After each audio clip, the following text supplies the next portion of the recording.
अगर यदि प्रकृति वो सब कुछ है जो इंसानों ने नहीं बनाया है, तो ये बताओ, प्राकृतिक सिद्धांत भी तो जी इंसानों हाँ, ने नहीं बनाए। आपने एकदम सही समझा। अच्छा अच्छा, तो फिर प्राकृतिक सिद्धांत भी जो है वो इंसानों ने नहीं बनाए। जी हाँ, प्राकृतिक सिद्धांत भी इंसानों ने नहीं बनाए हैं। ये सिद्धांत तो प्रकृति में पहले से ही मौजूद हैं और हम उन्हें सिर्फ खोजते और समझते हैं। तो फिर हम प्राकृतिक सिद्धांत माने क्यों, किस आधार पर माने हम, और मान के हमें क्या फायदा होगा।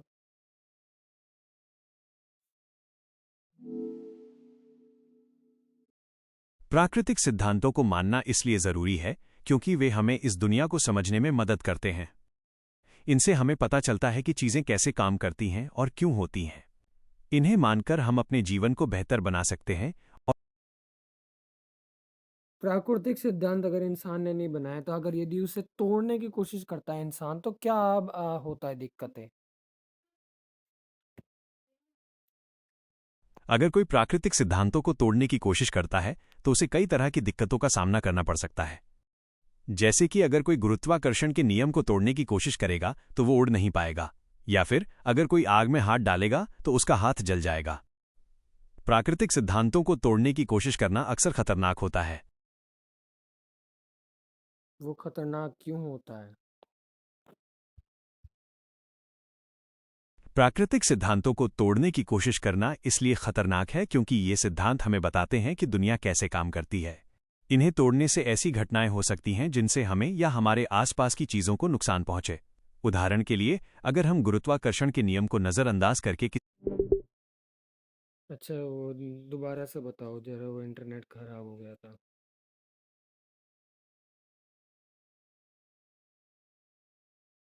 अरे यार।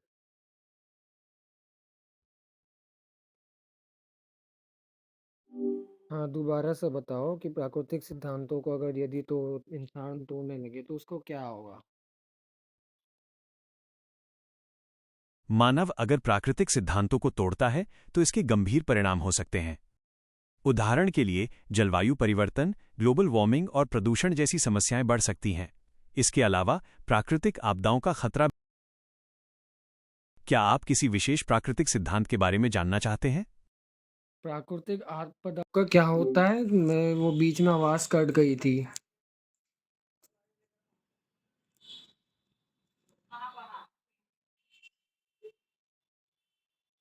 अरे जेमिनी फिर निकल गया।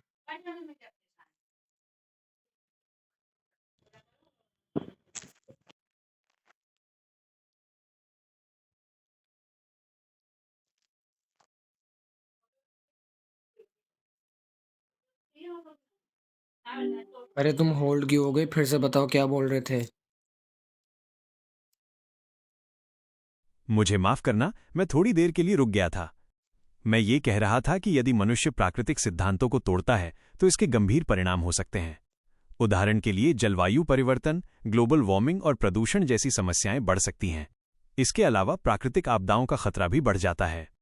क्या आप किसी विशेष प्राकृतिक सिद्धांत के बारे में जानना चाहते हैं? प्राकृतिक सिद्धांत समझे कैसे, ये किस तरह से पता चलेगा कि ये प्राकृतिक सिद्धांत है या फिर इंसानी सिद्धांत है। प्राकृतिक सिद्धांत वे नियम हैं जो प्रकृति में स्वाभाविक रूप से घटित होते हैं, जैसे गुरुत्वाकर्षण या मौसम का बदलना। मानवीय सिद्धांत वे नियम हैं जो इंसानों ने बनाए हैं, जैसे कि सामाजिक नियम या कानून। क्या आप किसी विशेष प्राकृतिक सिद्धांत के बारे में जानना चाहते हैं? सामाजिक नियम जैसे कि कॉन्स्टिट्यूशन हम मान सकते हैं कि सामाजिक नियम है वो। हाँ, संविधान एक सामाजिक नियम है। ये लोगों द्वारा बनाया गया है और समाज को व्यवस्थित रखने में मदद करता है। क्या आप संविधान के बारे में कुछ और जानना चाहते हैं? संविधान में ही गड़बड़ियां हो तब किसको प्रमाणिक माना जाए, जिससे कि विश्व का विनाश ना हो।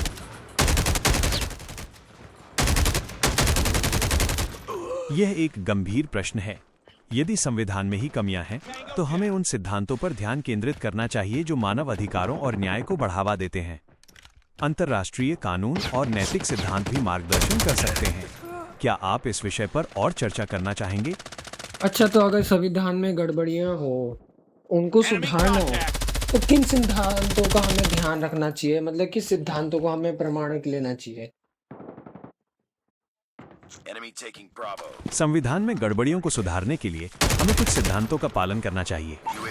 सबसे पहले हमें मानव अधिकारों का सम्मान करना चाहिए और ये सुनिश्चित करना चाहिए कि सभी नागरिकों के साथ समान व्यवहार हो। दूसरा, हमें लोकतांत्रिक मूल्यों को बनाए रखना चाहिए और ये सुनिश्चित करना चाहिए कि सभी नागरिकों की आवाज सुनी जाए। तीसरा, हमें कानून के शासन का पालन करना चाहिए और ये सुनिश्चित करना चाहिए कि सभी नागरिक कानून के सामने समान हों। क्या आप इन सिद्धांतों के बारे में और जानना चाहते हैं? ये सिद्धांत प्राकृतिक सिद्धांत है या फिर क्या है? ये सिद्धांत प्राकृतिक नहीं बल्कि नैतिक और कानूनी हैं। प्राकृतिक सिद्धांत प्रकृति में स्वाभाविक रूप से घटित होते हैं, जबकि ये सिद्धांत मानव समाज को बेहतर बनाने के लिए बनाए गए हैं। क्या आप प्राकृतिक और नैतिक सिद्धांतों के बीच का अंतर समझना चाहेंगे? नैतिक सिद्धांतों को छोड़ के हम प्राकृतिक सिद्धांतों को ध्यान पे रखते हुए अगर करें, तो वो ज़्यादा बेहतर रहेगा या बेकार रहेगा इंसानियत के लिए? यानी कि जो कॉन्स्टिट्यूशन है उसको सही करने के लिए। मानवीय मूल्यों और न्याय को बढ़ावा देने के लिए हमें प्राकृतिक सिद्धांतों के साथ साथ नैतिक सिद्धांतों को भी ध्यान में रखना होगा। प्राकृतिक सिद्धांत हमें बताते हैं कि दुनिया कैसे काम करती है, जबकि नैतिक सिद्धांत हमें बताते हैं कि हमें कैसे व्यवहार करना चाहिए। क्या आप इस विषय पर और चर्चा करना चाहेंगे? प्राकृतिक सिद्धांत और नेचुरल लॉ दोनों एक ही है, अलग-अलग है? प्राकृतिक सिद्धांत और नेचुरल लॉ दोनों एक ही हैं। ये वो नियम हैं जो प्रकृति में स्वाभाविक रूप से घटित होते हैं और वैज्ञानिक अवलोकन और प्रयोग के माध्यम से खोजे जाते हैं। क्या आप किसी विशिष्ट प्राकृतिक सिद्धांत के बारे में जानना चाहते हैं? नैतिक सिद्धांत आते कहाँ से हैं? नैतिक सिद्धांत कई जगहों से आ सकते हैं। कुछ नैतिक सिद्धांत धार्मिक या दार्शनिक परंपराओं पर आधारित होते हैं, जबकि अन्य मानवीय अनुभव और तर्क से विकसित होते हैं। कुछ सामान्य नैतिक सिद्धांतों में न्याय, निष्पक्षता और करुणा शामिल है। क्या आप किसी विशिष्ट नैतिक सिद्धांत के बारे में जानना चाहेंगे? नैतिक सिद्धांतों को यदि इंसान ना समझ पाए तो उसको किसकी सहायता लेनी चाहिए जिससे समझ पाए और ये तय कर पाए कि ये जो सिद्धांत है ये नैतिक सिद्धांत है? नैतिक सिद्धांतों को समझने के लिए इंसान को अनुभवी सलाहकारों, दार्शनिकों या धार्मिक नेताओं से मदद लेनी चाहिए। ये लोग नैतिक सिद्धांतों के बारे में बता सकते हैं और ये तय करने में मदद कर सकते हैं कि कोई विशेष सिद्धांत नैतिक है या नहीं। क्योंकि ऐसा ना सबकी सब्जी एक जैसी बनेगी तो पूरी हो जाएंगी तो खा लिए। अच्छा, तो फिर ये प्राकृतिक सिद्धांतों को ध्यान में रखते हुए भी हमें नैतिक सिद्धांतों को सही तरह से समझना चाहिए।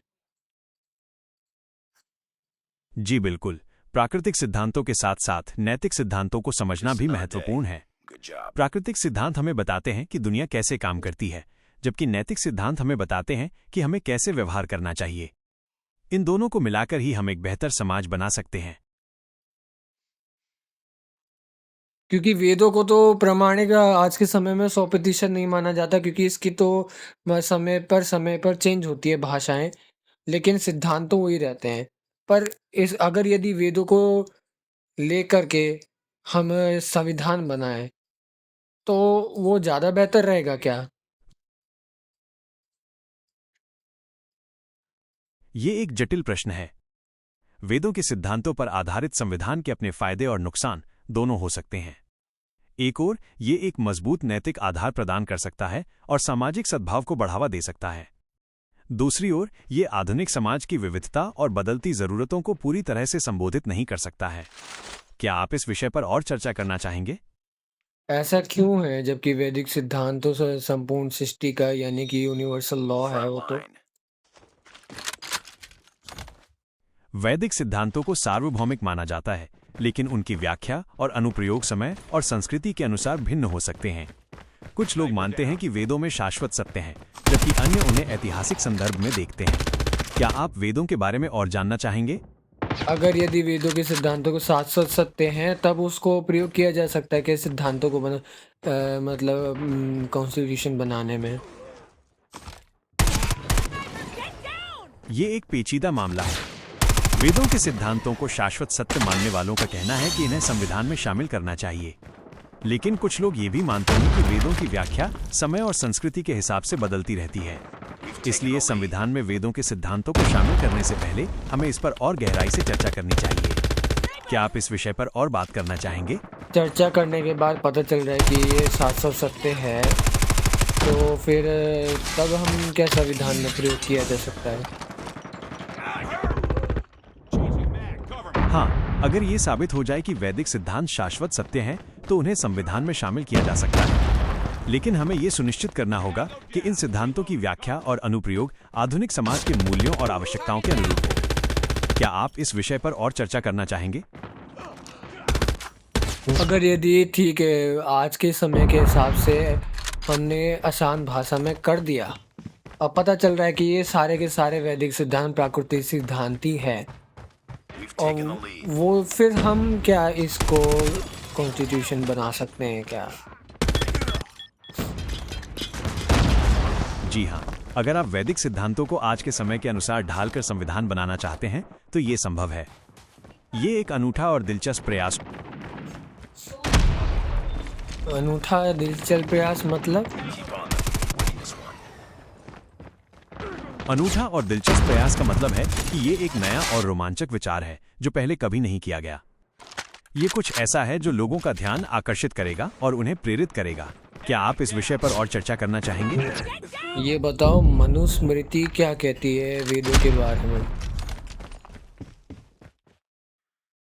मनुस्मृति वेदों को सर्वोच्च धर्म मानती है और उन्हें सभी ज्ञान का स्रोत बताती है। यह वेदों के अध्ययन और उनके अनुसार जीवन जीने पर जोर देती है। क्या आप मनुस्मृति के बारे में कुछ और जानना चाहते हैं? कुछ लोग ये कहते हैं कि वेदों में जातिवाद है, मूर्ति पूजा, बलि प्रथा, अवतारवाद, ये सब है, और कुछ लोग कहते हैं नहीं है। ये दोनों में मतभेद क्यों है?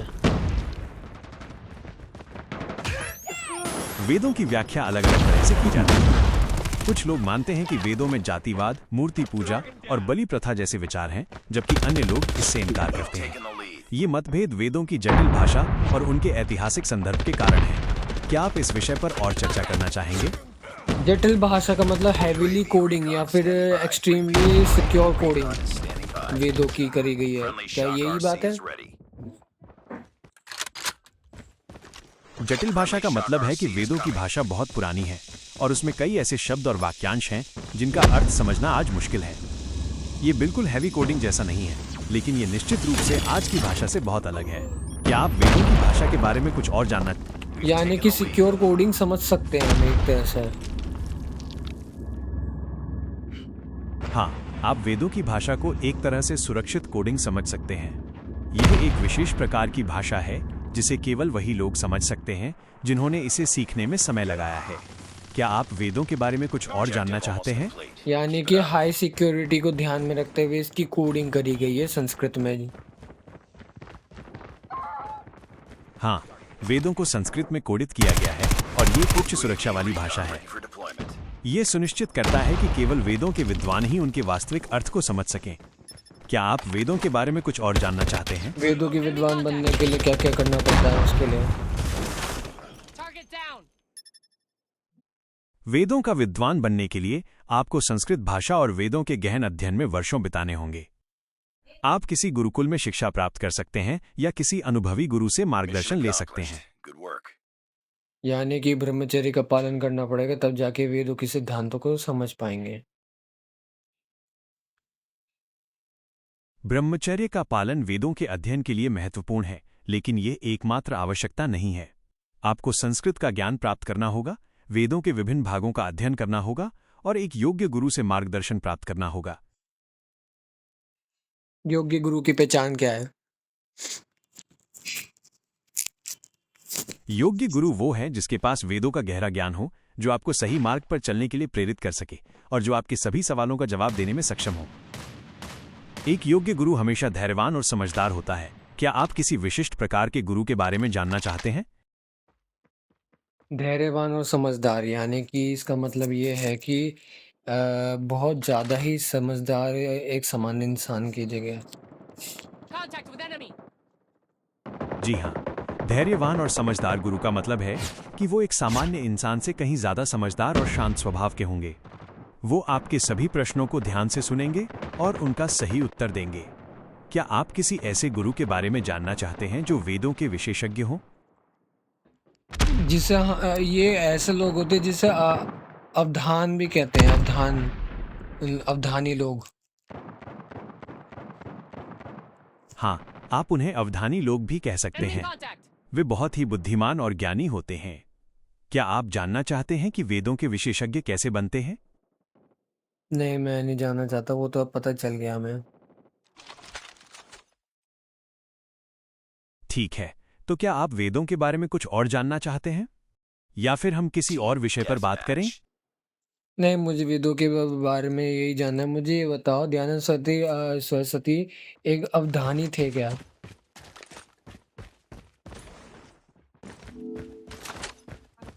हाँ, दयानंद सरस्वती जी एक अवधानी थे। उन्होंने वेदों का गहन अध्ययन किया था और उन्हें कंठस्थ भी किया था। क्या आप उनके बारे में कुछ और जानना चाहते हैं? अवधानी किस तरह से बता रहे हो कि अवधानी थे वो? महर्षि दयानंद सरस्वती जी की असाधारण स्मरण शक्ति और वेदों के प्रति उनकी गहरी समझ को देखते हुए उन्हें अवधानी कहा जाता है। उन्होंने न केवल वेदों का अध्ययन किया बल्कि उन्हें कंठस्थ भी किया और उन पर कई विद्वानों के साथ शास्त्रार्थ भी किए।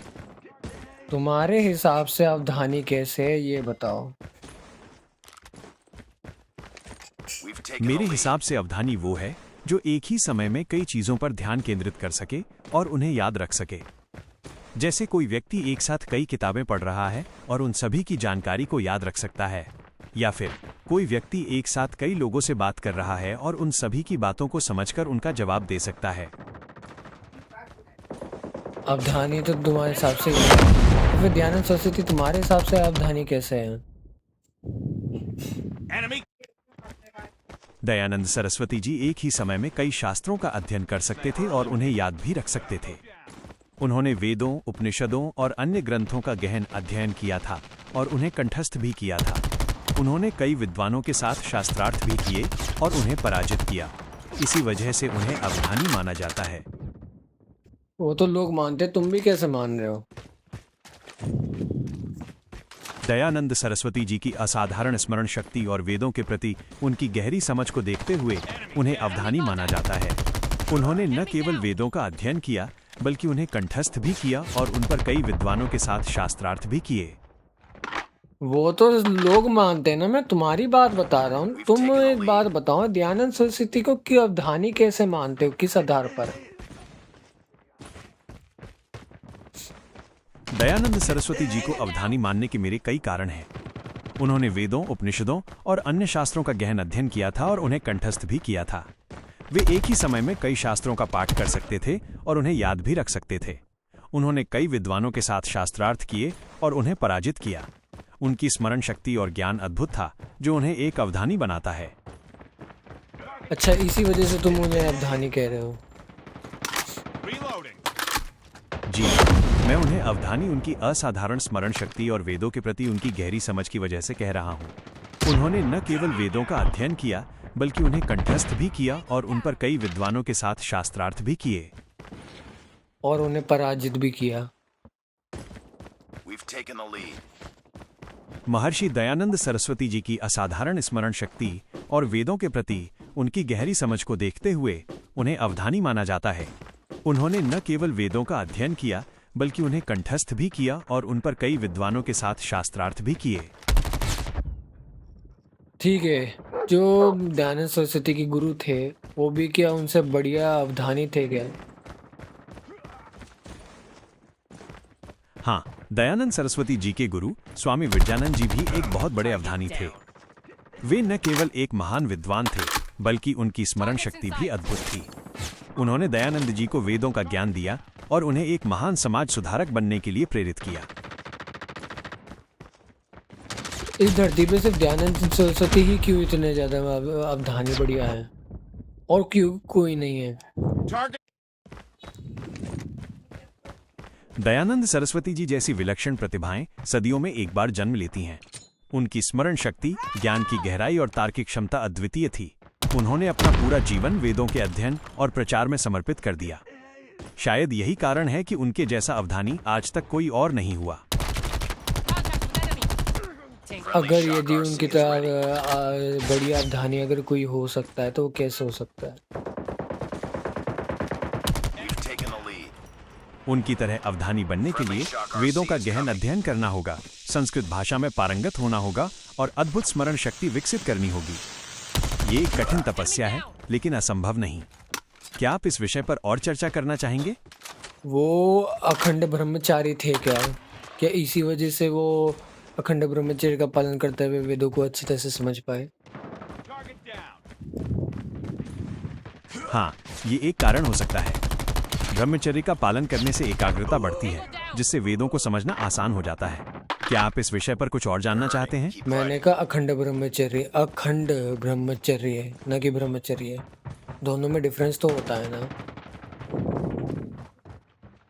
जी बिल्कुल। अखंड ब्रह्मचर्य का मतलब है जीवन भर ब्रह्मचर्य का पालन करना, जबकि ब्रह्मचर्य का मतलब सिर्फ ब्रह्मचर्य का पालन करना है।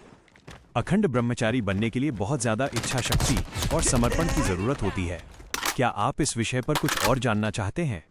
अखंड ब्रह्मचर्य का ये भी तो मतलब होता है कि वो ब्रह्मचर्य का खंडन ना होना। जी बिल्कुल। अखंड ब्रह्मचर्य का मतलब है ब्रह्मचर्य का कभी खंडित न होना। यह एक बहुत ही कठिन व्रत है और इसके लिए बहुत अधिक संयम और आत्मनियंत्रण की आवश्यकता होती है। क्या आप इस विषय पर कुछ और जानना चाहते हैं? तो मतलब सामान्य इंसान जो है वो अखंड ब्रह्मचर्य का ढंग से पालन नहीं कर सकता क्योंकि वो उस एनवायरनमेंट में रहा ही नहीं। हाँ, ये सच है कि एक सामान्य इंसान के लिए अखंड ब्रह्मचर्य का पालन करना बहुत मुश्किल है। इसके लिए बहुत ज्यादा इच्छा शक्ति और समर्पण की जरूरत होती है। ये एक तरह का तपस्या है जिसमें इंसान को अपनी इंद्रियों पर पूर्ण नियंत्रण रखना होता है। क्या आप इस विषय पर कुछ और जानना चाहेंगे? आज के लिए इतना काफ़ी। तुम्हारा बहुत-बहुत धन्यवाद मुझे समझाने का। कोई बात नहीं, मुझे आपकी मदद करके खुशी हुई। अगर आपके मन में कोई और सवाल है तो बेझिझक पूछ सकते हैं। आपका दिन शुभ हो। तुम्हारा धन्यवाद और एक और बात को लेकर के तुम्हारी वजह से अब जो ऑडियंस है मेरे को सुनने वाली, वो भी समझ पाई है कि वेद क्या है, ब्रह्मचर्य क्या है, अखंड ब्रह्मचर्य क्या है और ध्यान सरस्वती कौन थे, क्या चीज़ें थी, वो सब समझ पा रही है। वो बात अलग है कि कुछ हैं जो नहीं समझ पाए। अगली बार मैं तुमसे उनके सवाल लेकर के पूछूंगा। तुम्हारा मदद करने के लिए बहुत धन्यवाद।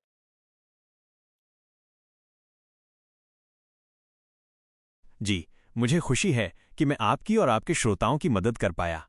वेद, ब्रह्मचर्य और दयानंद सरस्वती जी जैसे विषयों पर बात करना मेरे लिए भी ज्ञानवर्धक रहा।